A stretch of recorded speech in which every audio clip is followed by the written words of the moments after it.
Very good morning students and most welcome in online classes. As you know that in literature we were having chapter number 5th of Flamingo. It's about your indigo Neel ki kheti by Louis Fischer. So the story basically based on the struggle of Mahatma Gandhi for the poor peasant of Champaran, and we discussed a lot about the loss of characters in this story, especially of Mahatma Gandhi and Rajkumar Shukla. Okay, the case was going on. So let's have a line without wasting your time students for the same chapter, and we were on page number 52. Yeah, page number 52. Okay, let's have a line. So we were having the second para on the same page just after the completion of he should not return. Let's have a line students. Okay. So chapter number 5, Gandhi, about Gandhi, Indigo. Indigo is the name of armies, as you know that, because up to now you have just 3 lectures of the same chapter, and right now I'm going to complete the chapter, okay, maybe in this lecture. So chapter number 5th we are having, okay, chapter number 5th we are having right now is chapter number 5th. You know that there is no need to mention again, it's chapter number 5th, okay, no need to mention it again. Because you know that lesson number 50 is going on, you know that very well, okay. L4 right now I'm having lecture number 4 of the same chapter. So Gandhi had 4 protected interviews with the Lieutenant Governor. You know that after return, he should not return के बाद हम लोग यहाँ से पढ़ेंगे. So Gandhi had 4 protected interviews with the Lieutenant Governor. Lieutenant Governor के साथ जो है महात्मा गांधी के 4 जो है प्रोटेक्टेड इंटरव्यूज़ हुए. एंड प्रोटेक्टेड इंटरव्यूज़ का मतलब होता है लॉन्ग इंटरव्यूज़, नॉट यहाँ पे संरक्षित नहीं है. Gandhi had 4 protected interviews with the lieutenant governor, कि गांधी के जो है लेफ्टिनेंट गवर्नर के साथ में उपराज्यपाल के साथ में जो है 4 दीर्घ साक्षात्कार हुए, लॉन्ग इंटरव्यूज़ हुए. ओके, वो एज ए रिजल्ट जिन्होंने परिणाम स्वरूप अपॉइंटेड एन ऑफिशियल कमीशन, एक ऑफिशियल कमीशन अपॉइंट कर दिया, जिन्होंने परिणाम स्वरूप एक ऑफिशियल कमीशन अपॉइंट कर दिया of inquiry into the indigo share croppers. Indigo share croppers की इंक्वायरी करने के लिए, मतलब इंडिगो शेयर क्रॉपर्स की, इंडिगो की हार्वेस्ट करने वाले शेयर क्रॉपर, जो शेयर क्रॉपर्स स्टॉक को शेयर करने वाले जो बटाईदार किसान थे, उनकी समस्याओं का निदान करने के लिए, उनकी प्रॉब्लम्स का सॉल्यूशन निकालने के लिए एक हाई ऑफिशियल कमीशन जो अपॉइंट कर दिया. I repeat the line again for all of you.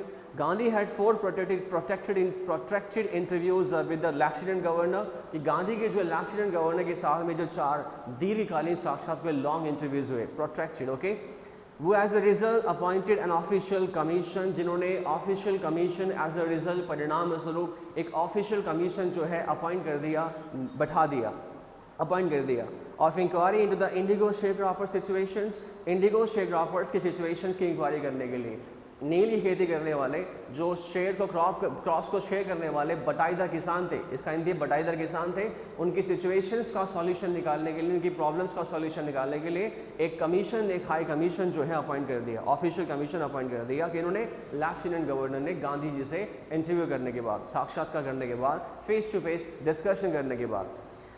The commission consisted of landlords, और उस कमीशन में जो है लैंडलॉर्ड्स शामिल थे.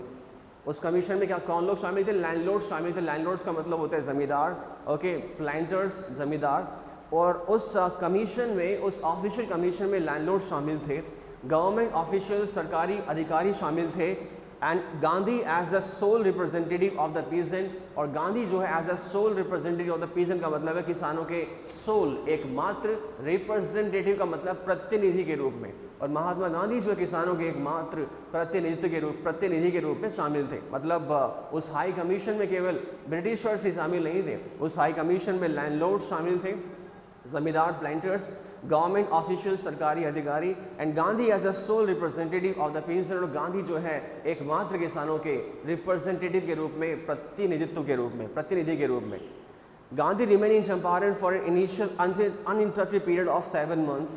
Gandhi remain in Champaran, Gandhi remain in Champaran. Gandhi जो है चंपारण में ही रहे, चंपारण से capital Bihar.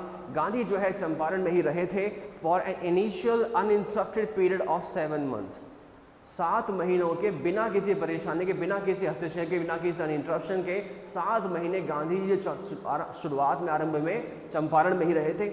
And then again for several shorter visits, और उसके बाद में भी कई बार यहाँ पर लघु भ्रमण के लिए आते रहे, यहाँ पर आते रहे विजिट्स के लिए. द विजिट अंडरटेकन कैजुअली, और चंपारण में जो महात्मा गांधी आए थे, द विजिट undertaken casually और वह विजिट, वह है भ्रमण जो महात्मा गांधी का चंपारण में था, वह कैजुअली संयोगवश हो गया था। On the entreaty of an unlettered peasant in the expectation that it will last a few days, on the entreaty of an unlettered peasant, और ये जो महात्मा गांधी का चंपारण में आगमन था, विजिट था, भ्रमण था, वो कैजुअली संयोगवश हो गया था। on the entreaty of an unlettered peasant, एक unlettered peasant की entreaty पर, एक अनपढ़ किसान की प्रार्थना पर, एक अनलैचर्ड मीन्स इलिटरेट, एक अनपढ़ किसान की प्रार्थना पर संयोगवश महात्मा गांधी का आगमन हुआ था। And the name of that person is Rajkumar Shukla. Okay, in the expectation that it will last a few days, इस एक्सपेक्टेशन के साथ, इस उम्मीद के साथ, इस आकांक्षा के साथ, इस एक्सपेक्टेशन के साथ कि कुछ ही समय लगेगा, कुछ ही दिन लगेंगे। Occupied almost a year of Gandhi's life, और इस कैजुअल से होने वाली विजिट ने महात्मा गांधी की लाइफ का एक साल ले लिया, लगभग एक साल ले लिया। Occupied almost a year of Gandhi's life, और गांधी की लाइफ, गांधी के जीवन का लगभग एक साल ले लिया। The official inquiry assemble a crushing mountain of evidence, the official inquiry assemble a crushing mountain of evidence, और ऑफिशियल जो इंक्वायरी हुई, उस ऑफिशियल कमीशन के द्वारा जो ऑफिशियल इंक्वायरी हुई, assemble a crushing mountain of evidences, उन्होंने इस इंक्वायरी ने एविडेंस के, सबूतों के भारी भरकम पहाड़ खड़े कर दिए। क्रशिंग माउंटेन मीन्स भारी भरकम पहाड़, बहुत ज़्यादा एविडेंसेस, और इस इंक्वायरी ने, इस जांच पड़ताल ने जो है इस समस्या के मामले में बहुत से भारी भरकम पहाड़ वाले सबूत जो है इकट्ठा कर दिए, बहुत एविडेंस इकट्ठा हो गए अगेंस्ट द बिग प्लांटर्स के विरोध में। किसके विरोध में? बिग प्लांटर्स के विरोध में, बड़े बड़े जमींदारों के विरोध में। And when they saw this they agreed, and when they saw, और जब उन्होंने देखा, दिस दे एग्रीड, वह इस बात पर सहमत हुए। एंड प्रिंसिपल, सिद्धांततः, to make refund to the peasant, किसानों को रिफंड देने के लिए, किसानों को क्षतिपूर्ति वापस करने के लिए वह सहमत हुए। जो बिग प्लांटर्स थे, बड़े बड़े ज़मींदार थे, वह ऑफिशियल इंक्वायरी के बाद जो है किसानों को जो रिफंड था, जो उनकी क्षतिपूर्ति, जो पैसा उन्हें दिया जाना था, उसे देने के लिए वह तैयार हुए। But how much must we pay, लेकिन हमें कितना देना चाहिए, लेकिन हमें कितनी राशि जो है इंक्वायरी के बाद जो हमें कितनी राशि जो है किसानों को देनी चाहिए। दे आस्क्ड गांधी, उन्होंने गांधी से पूछा, उन्होंने महात्मा गांधी से पूछा। Okay, everything basically is elaborating here and explaining by Louis Fisher. Don't forget that. Okay, this real story basically is was written and is being explained by Louis Fisher here. Okay, the writer of the chapter. But how much must we pay? They asked Gandhi. Big planters ने, बड़े बड़े जमींदारों ने जो है महात्मा गांधी से पूछा कितना पे करना चाहिए उनको, कितना पे करना चाहिए, कितना भुगतान करना चाहिए, कितनी राशि देनी चाहिए उनको। They thought he would demand repayment in full of the money. They thought he would demand the repayment in full of the money. और उन्होंने सोचा कि महात्मा गांधी जो है, जो पैसों की क्षतिपूर्ति है, जो रीपेमेंट है, उसको फुल मांगेंगे, पूरा का पूरा पैसा मांगेंगे।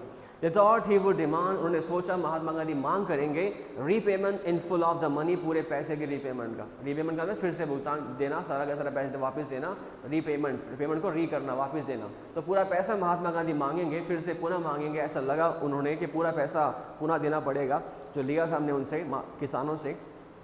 विच they had illegally and deceitfully exhausted, वह पैसा, वह मनी जो बिग प्लांटर्स ने, जमींदारों ने कैसे लिया था? इलीगली लिया था। इलीगली का मतलब गैर कानूनी तरीके से, एंड डिसीटफुली का मतलब धोखे के साथ। एग्जॉर्टेड मीन्स वसूल करना, और वह पैसा जो बड़े बड़े जमींदारों ने जो है इलीगली और धोखे के साथ एग्जॉर्ट किया था, वसूला था किसानों से।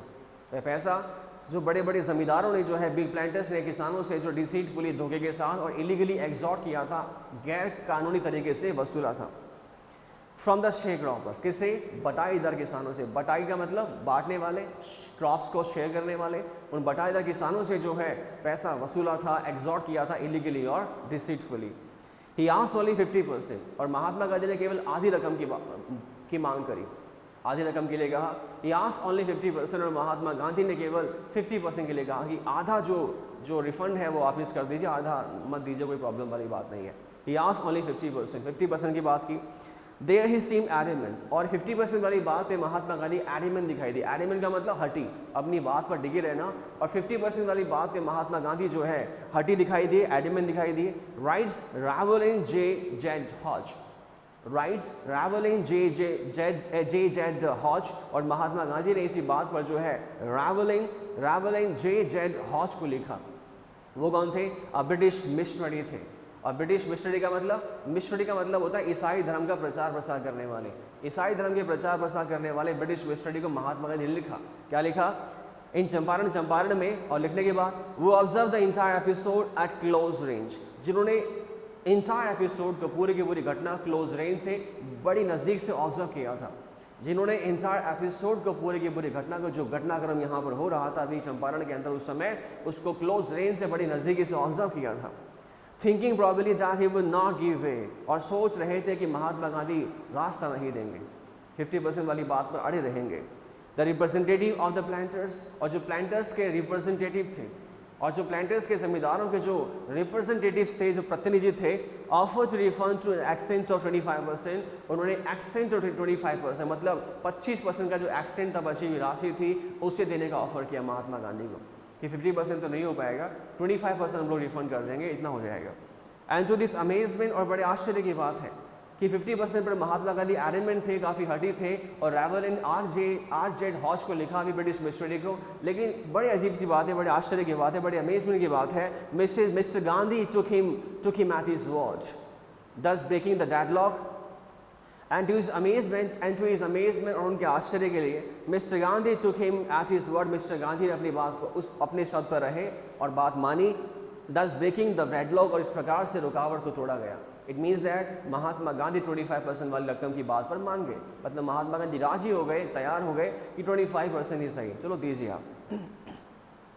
This settlement was adopted unanimously by the commission, और इस सेटलमेंट को इंक्वायरी के बाद, जो भी ऑफिशियल इंक्वायरी के बाद, ऑफिशियल कमीशन की इंक्वायरी के बाद जो भी वहाँ पर हुआ 25% वाले एग्रीमेंट पर, रिफंड देने वाली बात पर, this settlement was adopted unanimously, और इस सेटलमेंट को, इस व्यवस्था को, जो यूनानिमसली का मतलब होता है सर्वसम्मति से, and the meaning of unanimously सर्वसम्मति से, इस सेटलमेंट को, इस व्यवस्था को जो है यूनानिमसली मीन टू से सर्वसम्मति से स्वीकार कर लिया गया बाय द कमीशन। किसके द्वारा? कमीशन के द्वारा। एक ऑफिशियल कमीशन अपॉइंट हुआ था, ओके, लेफ्टिनेंट गवर्नर के द्वारा। तो उस ऑफिशियल कमीशन इंक्वायरी के बाद 25% वाली बात हुई, और उस सेटलमेंट को जो है बड़ी यूनानिमसली, बड़ी सर्वसम्मति, सबकी सहमति से स्वीकार कर लिया गया, मान लिया गया। Gandhi explain that the amount of the refund was less important. Gandhi explain that the amount of the refund was less important, और महात्मा गांधी ने एक्सप्लेन किया कि जो रिफंड का जो अमाउंट था, जो क्षतिपूर्ति की राशि थी, वो कम महत्वपूर्ण थी। महात्मा गांधी ने एक्सप्लेन किया, Gandhi explain that the amount of the refund was less important, कि जो रिफंड का जो अमाउंट था वो लेस इंपॉर्टेंट था, कम महत्वपूर्ण था, मतलब राशि उन्हें मिली वो कम महत्वपूर्ण थी। अब 25% वाली राशि महात्मा गांधी को कम लग रही है, उन्हें कहा कि जो राशि हमें मिली वो कम इंपॉर्टेंट थी, वो लेस इंपॉर्टेंट थी, उसका महत्व इतना नहीं था। Then the fact that बजाय इस बात के that the landlords had been obliged to surrender part of the money and with its part of their prestige, कि the landlord were obliged to surrender, कि landlord obliged हुए, landlord जो कृतज्ञ हुए, आभारी हुए सरेंडर करने के लिए। किसके लिए? सरेंडर करने के लिए, आत्मसमर्पण करने के लिए, पार्ट ऑफ द मनी, अपने पैसों के साथ, and with A part of the Prestige, और अपनी इज्जत व सम्मान के साथ। मतलब पैसों के साथ जो प्रेस्टीज उन्होंने सरेंडर किया, अपना सम्मान सरेंडर किया, वो इम्पॉर्टेंट था। उनकी इज्जत गई, उनका सम्मान गया, उन्होंने उसका समर्पण कर दिया, वो इम्पॉर्टेंट था, 25% इम्पॉर्टेंट नहीं था।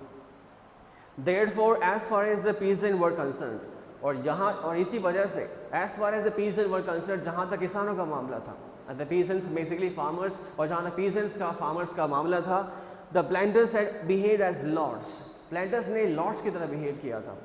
और जहाँ तक पीसेंट्स का मामला था, किसानों का मामला था, प्लांटर्स ने लॉर्ड्स की तरह बिहेव किया था, मतलब भगवान की तरह बिहेव किया था उनके साथ। अबाउट द लॉ, कानून से ऊपर। Now the peasants saw that he had rights and defenders, अब किसानों ने देखा कि अब उनके पास राइट्स थे, अब किसानों ने देखा कि अब उनके पास राइट्स, उनके पास डिफेंडर्स थे। राइट्स का मतलब होता है अधिकार, and the meaning of defenders is रक्षक। अब किसानों ने पाया कि उनके पास जो है रक्षक थे, उनके पास राइट्स थे, उनके पास अधिकार थे कुछ अपने बातों के लिए लड़ने के लिए। ही लर्न करेज, और ही स्टैंड फॉर किसान, एक फार्मर, और उस किसान ने जो है करेज सीख लिया था, साहस सीख लिया था। इवेंट जस्टिफाइज गांधीज पोजीशन, और इवेंट्स ने घटनाक्रमों ने महात्मा गांधी की पोजीशन को जस्टिफाई किया था। इवेंट्स का मतलब घटनाक्रम, और घटनाक्रम ने जो भी इवेंट्स वहाँ पर हुए थे चंपारण में, उन सभी ने महात्मा गांधी की पोजीशन को जस्टिफाई किया, मतलब न्याय संगत ठहराया कि महात्मा गांधी का वहाँ पे होना जस्टिफिकेशन वाला था, न्याय संगत था। Event justifies Gandhi's position, events ने महात्मा गांधी की पोजीशंस को जस्टिफाइड किया। Within a few years, the British planters abandoned their estates. Within a few years, और कुछ ही सालों में, within a few years, the British planters abandoned their estates. और कुछ ही सालों में ब्रिटिश प्लांटर्स ने अपनी एस्टेट्स को अबेंडन कर दिया। और कुछ ही सालों में ऐसा देखा गया कि ब्रिटिश प्लांटर्स ने, ब्रिटिश जमींदारों ने अपनी एस्टेट्स को, अपनी संपदाओं को अबेंडन कर दिया, त्याग दिया। जो संपदाएं उनके पास थी तो हमारी कब्जा कर रखा था उस पर, जो संपदाएं उनकी थी वो लीगली उनकी हो गई थी बाद में। जो संपदाएं, जो एस्टेट्स उनके पास थी, उन्होंने उसका अबेंडन कर दिया कुछ ही सालों में, मतलब परित्याग कर दिया, छोड़ दिया। और ज़मीन छोड़ने के बाद कहाँ जाएगी वापस? To peasants, to the peasant, किसानों के लिए। Okay, which reverted to the peasants, जो रिवर्ट कर दी गई, वापस दे दी गई किसको? किसानों को। जो बदले में किसको मिल गई वापस? किसानों को रिवर्ट कर दी गई, पीजेंट्स को वापस दे दी गई, रिवर्स कर दी गई। इंडिगो शेयरक्रॉपिंग डिसअपेयर, और इस तरह से इंडिगो की होने वाली शेयरक्रॉपिंग्स, इंडिगो नील की खेती होने वाली जो बटाईदारी वाली व्यवस्था थी, वह डिसअपेयर, वह गायब हो गई थी। Gandhi never contented himself with large political और इकोनॉमिक सॉल्यूशंस।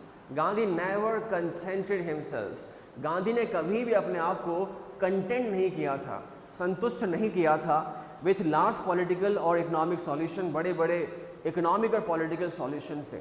महात्मा गांधी ने कभी भी अपने आप को जो इकोनॉमिक सॉल्यूशंस थे, जो बड़े बड़े पॉलिटिकल और इकोनॉमिक सॉल्यूशंस थे, जो बड़े बड़े राजनीतिक वाले और आर्थिक जो समाधान वाले टॉपिक्स थे, इशू थे, उनसे महात्मा गांधी ने कभी अपने आप को संतुष्ट नहीं किया था। Gandhi never contented himself, Gandhi ने स्वयं को कभी कंटेंट नहीं किया था, कभी संतुष्ट नहीं किया था विथ लास्ट पॉलिटिकल और इकोनॉमिक सॉल्यूशन। बड़े बड़े पॉलिटिकल और इकोनॉमिक सॉल्यूशन से जो भी पॉलिटिकल रेमेडीज़ वहाँ पर हुई, समाधान वहाँ पर हुए, सॉल्यूशंस वहाँ पर हुए, जो भी इकोनॉमिकल सॉल्यूशंस वहाँ पर हुए, महात्मा गांधी ने कभी भी उन सॉल्यूशन से अपने आप को संतुष्ट नहीं किया। He saw the cultural and social backwardness in the Champaran villages. Mahatma Gandhi ने चंपारण के गांव में जो है सोशल और कल्चरल बैकवर्डनेस देखी, मतलब वहाँ पर सामाजिक और सांस्कृतिक पिछड़ेपन को देखा। और अब एक पॉलिटिकल प्रॉब्लम तो अलग बात है, एक इकोनॉमिक प्रॉब्लम तो अलग बात है, लेकिन चंपारण की बात करें तो चंपारण जो है सोशली और कल्चरली जो है बहुत ही बैकवर्ड था। और महात्मा गांधी ने देखा कि केवल एक लीडर बन के काम करना, कि हम as a minister, as a leader बन के काम कर रहा, चलो पॉलिटिकली हम लोग बेनिफिट ले लेंगे, चलो काम चल जाएगा, हमारा नाम होगा, वोट बैंक का पॉलिटिक्स होगा, हम जीत जाएंगे, चलो काम चल जाएगा। तो वो सब करने वाले महात्मा गांधी नहीं थे, रूट लेवल तक सॉल्यूशन निकालने वाले थे। क्या करने वाले थे? रूट लेवल तक, जड़ से समस्या को खत्म करने वाले थे। तो पॉलिटिकल सॉल्यूशंस करने के बाद महात्मा गांधी ने देखा कि वहाँ पे सोशली जो है लोग काफ़ी बैकवर्ड थे, वहाँ के लोग कल्चरली काफ़ी बैकवर्ड थे, काफ़ी कल्चर के पॉइंट ऑफ व्यू से काफ़ी बैकवर्ड थे, सोशली बहुत बैकवर्ड थे चंपारण के गाँव के लोग। And wanted to do something about it immediately, और महात्मा गांधी इसके बारे में इमीजिएटली तुरंत ही कुछ करना चाहते थे, और महात्मा गांधी इसके बारे में तुरंत ही कुछ करना चाहते थे। He appealed for teachers, और महात्मा गांधी ने टीचर्स से अपील की, महात्मा गांधी ने अध्यापकों से गुजारिश की, अपील किया। इसके लिए क्या किया? सोशली और कल्चरली लोगों को एडवांस करने के लिए महात्मा गांधी ने चंपारण के टीचर्स से, वहाँ के अध्यापकों से गुजारिश करी। महादेव देसाई एंड नरहरि पारिक नाम है कुछ टीचर्स के यहाँ पे, Mahadev Desai and Narhari Parikh, two young men who had just joined Gandhi's as disciples, not the name of teachers, only young man. Okay, Mahadev Desai and Narhari Parikh, दो नाम यहाँ पर है, महादेव देसाई और Narhari Parikh, two young men who had just joined Gandhi as disciples, दो नौजवान व्यक्ति जिन्होंने महात्मा गांधी को एज अ डिसिपल्स का मतलब है शिष्यों के रूप में अभी हाल ही में ज्वाइन किया था। अभी का मतलब उस समय की बात है। तो यहाँ पे दो नाम है, महादेव देसाई एंड नरहरि पारिक, जो यंग मैन से दो नौजवान व्यक्ति हैं जिन्होंने महात्मा गांधी को हाल ही में जिन्होंने as a disciples, as a शिष्यों के रूप में ज्वाइन किया था, मतलब महात्मा गांधी गुरु मान लिया था। एंड देयर वाइफ्स, और उनकी धर्मपत्नियों ने भी okay, volunteered for the work, और उन्होंने स्वेच्छा से काम करने की इच्छा जताई थी। वॉलंटियर का मतलब क्या होता है? स्वेच्छा से काम करने वाले। वो क्या होते हैं? स्वयं सेवक होते हैं। स्वयं सेवक, खुद की इच्छा से काम करने वाले, वॉलंटियर्ड फॉर द वर्क, उन्होंने काम करने के लिए, स्वेच्छा से काम करने के लिए इच्छा जताई। Several more came from Bombay, Pune and other distant parts of the land. Several more came, और काफ़ी लोग और आ गए, और काफ़ी लोग और आ गए थे। फ्रॉम बॉम्बे, बॉम्बे से आ गए थे, पूना से आए थे, and other distant parts of the land, और इस ज़मीन के अन्य क्षेत्रों से आए थे। काफ़ी लोग और भी आए थे, पूना से आए थे, बॉम्बे से आए थे, other distant parts of the land, और ज़मीन के इस भारत के अन्य क्षेत्रों से आए थे। देवदास गांधी संगे सिंह, देवदास जो कि गांधी के सबसे छोटे पुत्र थे, देवदास जो गांधी के सबसे छोटे पुत्र थे, देवदास गांधी जंगेसन, देवदास जो महात्मा गांधी के सबसे छोटे पुत्र थे, ओके, अराइव फ्रॉम द आश्रम, आश्रम से आ गए थे, वह भी आश्रम से आ गए थे। And so did Mrs Gandhi, और इसी प्रकार से मिसेस गांधी भी आ गई थी, मिसेस गांधी भी आ गई, मिसेस कस्तूरबा गांधी, उनकी वाइफ, महात्मा गांधी की वाइफ, अपने पुत्र के साथ, अपने छोटे बेटे के साथ वह भी आ गई थी चंपारण में। Primary schools were open in 6 villages, 6 गाँव में प्राइमरी स्कूल्स खोले गए, 6 गाँव में प्राइमरी स्कूल्स खोले गए। लैक ऑफ एजुकेशन कैसे पॉसिबल है कि आप फाइट कर लोगे? एजुकेशन नहीं थी लोगों के पास। अमेजिंग ना, इंडिया कितना बैकवर्ड था, और आज भी है। You can see the standard and condition of government schools in villages, क्या हालत है, और कैसे एजुकेशन वहाँ पर बच्चे लेते हैं। क्या रीज़न है इसके, क्या कारण है, क्या बताएं। फिलहाल चंपारण में 6 प्राइमरी स्कूल खोले गए, 6 प्राइमरी स्कूल महात्मा गांधी के द्वारा। Okay, primary schools were open in 6 villages, 6 गाँव में जो प्राइमरी स्कूल्स खोले गए। Kasturbai taught the ashram rules on personal cleanliness and community sanitation. Kasturbai taught the ashram rules. I repeat the line again कि बॉम्बे से वगैरह वगैरह लोग आ गए थे वहाँ से। देवदास गांधी यंगेस्ट सन, देवदास जो गांधी के यंगेस्ट सन थे, छोटे पुत्र थे अपनी माता जी, मतलब गांधी जी की वाइफ के साथ, नाम था कस्तूरबाई, वह भी जो है आ गई थी, Mrs Gandhi. Okay, primary schools were open in 6 villages, 6 गाँव में प्राइमरी स्कूल्स खोले गए, 6 गाँव में जो है प्राइमरी स्कूल्स खोले गए थे। कस्तूरबाई taught the आश्रम रूल्स, और कस्तूरबाई ने आश्रम के रूल्स सिखाए वहाँ के लोगों को, बच्चों को। कस्तूरबा मिसेस गांधी ने क्या सिखाया? आश्रम के रूल्स, आश्रम में रहने के जो रूल्स होते हैं, नियम होते हैं, साफ सफाई के तरीके से एजुकेशन लेने के, वो रूल्स सिखाए। ऑन पर्सनल क्लीनलीनेस, किस विषय पर? व्यक्तिगत साफ सफाई पर, एंड कम्युनिटी सैनिटेशन, और सामुदायिक स्वच्छता पर। व्यक्तिगत साफ सफाई पर और सामुदायिक स्वच्छता पर, ठीक है ना। कि प्रॉब्लम्स को देखकर वहाँ से निकलना एक बहुत ही इजी जॉब है। कोई मान लो बेबी, कोई किसी भी तरह की प्रॉब्लम है, रूट लेवल की प्रॉब्लम है, उसे देख के वहाँ से निकलना is an easy job. But to think about the remedies requires lots of hard work and lots of strategy to just remove that problem, okay, as far as possible और as soon as possible. तो कस्तूरबाई जी ने जो है आश्रम के नियम सिखाए, और वहाँ के लोगों को जो है पर्सनल क्लीनिनेस, व्यक्तिगत साफ सफाई पर, एंड कम्युनिटी सैनिटेशन, और सामुदायिक स्वच्छता पर जो है बातें बताई। मतलब लोगों को सिखाया कि पर्सनल क्लीनिनेस कैसे किया जाता है, व्यक्तिगत साफ सफाई कैसे की जाती है, और सामुदायिक स्वच्छता कैसे की जाती है। It's all about today. The next we'll have in the next class. Thank you, have a nice day.